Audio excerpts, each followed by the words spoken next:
What's going on, people? Welcome to your 25th After Effects tutorial. And in this tutorial I'm going to be going over something called motion paths. And a motion path is a path that allows motion. You wouldn't have guessed that, would you? So let's go ahead, and enough of the small talk, let's go ahead and get started. The first thing I want to do is go ahead, instead of this one view, go ahead and create two views horizontal. And go ahead and just resize your box so you can see them all. You can use your little roller ball, I don't even know what it's called, between your mouse buttons, and hopefully you're not using a Mac. And if you don't have that little roller ball, then I don't know what to do. And another thing, excuse me if I go kind of slow today, I just ordered a bunch of little stickers for my keyboard that tell you what every shortcut is on After Effects. So my keyboard's like 800 different colors right now, and it's kind of hard to see. But anyways, enough goofing around. Let's get started with this tutorial. The first thing we need is a layer. So I actually feel like making a text layer. So go Layer, New Text, and I just feel like making one today because I haven't in a while. And I'm gonna name it B for Bucky, and I'm gonna size it up a bit. So now we have this layer that's just chilling here named B. And of course we want to work with 3D, so let's go ahead and click our little 3D checkbox. And I like to set this view to active camera, and I like to set this view either to left or right. So let's go ahead and put it actually let's go ahead and put it to right.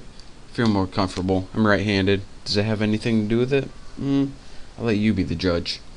But let's go ahead and we're going to be working with position. Really? Someone's calling me right now. Hold on a second. I'll pause this. Alright guys, that was just one of my friends calling me at midnight wanting to steal my badge for work. But anyways, that is irrelevant. What we're here to talk about today is animating position. So let's go ahead and click this little checkbox right here. And let's go ahead and move this one all the way back, like this. And the next thing we want to do is move ahead to like 2 seconds or something.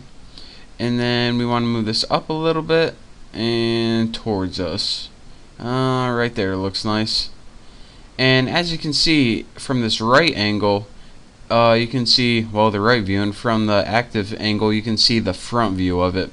So let's go ahead and move this to 4, and we hopefully give this a little roller coaster effect right here. And then we'll end it at 6 or something like that, like this. And this brings me to another point. Anytime you want to edit your, I think they're called Bezier handles or something, I call them curviness handles, just go ahead, and those are these little dots right here. And if you can't see them, go ahead and click the anchor point. And what this is going to allow you to do is adjust the curviness of your image. So make sure you got that selected. Gotta grab it. There we go, got it. So once you edit those, you're able to edit the curviness. I think I'm gonna sneeze. Thank you. And I thought you said bless you. The curviness of your image. So let's go ahead and see our final animation. Up and down and up again. I shouldn't have made that took so long. So again, that is how you edit a basic 3D animation. Again, with 2 views is the best. If you want to work with 4 views, it may be even easier, even though these are all the same views right here. Maybe get one from the left and this one from the top or something like that. But again, maybe that's not easier, maybe that's just more confusing. But another thing that I want to point out after I change my views back, the last thing I want to talk to you guys about is something called auto orienting. Excuse me.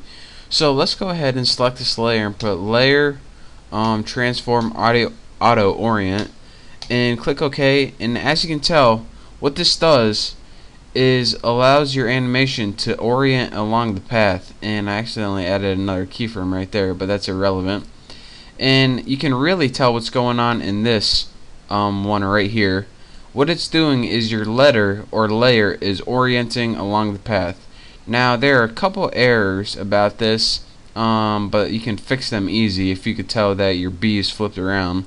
It looks like a D now, but anyways, I just wanted to show you guys that this option is out there, and in some cases you want it to orient along the path and just instead of just staying straight up and down the whole time. So that's up there, and if you can't figure out how to fix that simple error, then well, you shouldn't be using After Effects by now. So that's that for this tutorial. I'm kind of rambling on. So in the next tutorial I'm going to be showing you, well, I don't even know what I'm going to be showing you, but I guarantee it's awesome, and yes, that's a guarantee. So thank you guys for watching. Don't forget to subscribe to my channel, and I am going to the store to buy some food, so I will see you next tutorial.